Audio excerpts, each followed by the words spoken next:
বাংলাদেশের জনপ্রিয় অভিনেত্রী মেহজাবিন চৌধুরীর বিয়ে ঘিরে ছিল আনন্দ উৎসবের আমেজ।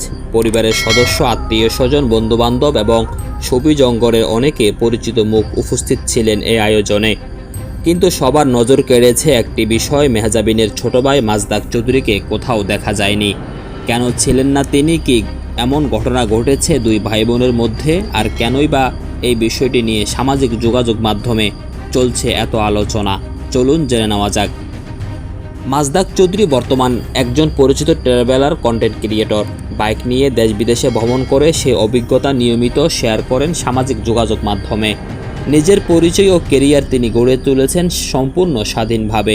দীর্ঘদিন ধরে শোনা যায় মাজদাক তার পরিবারের সঙ্গে বসবাস করেন না এবং তাদের থেকে আলাদা জীবন যাপন করছেন। সামাজিক যোগাযোগ মাধ্যম ও বিভিন্ন গণমাধ্যমে প্রকাশিত তথ্য অনুযায়ী তিনি ব্যক্তিগত ধর্মীয় বিশ্বাসের কারণে পরিবারের জীবনধারা ও আয়ের উৎসের সঙ্গে নিজেকে সম্পূর্ণ সম্পৃক্ত রাখতে পারেননি।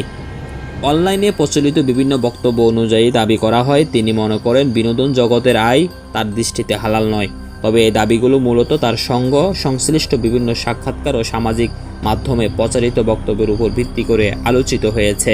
এ বিষয়ে সংশ্লিষ্ট পক্ষের বিস্তারিত আনুষ্ঠানিক ব্যাখ্যা সব ক্ষেত্রে প্রকাশিত হয়নি।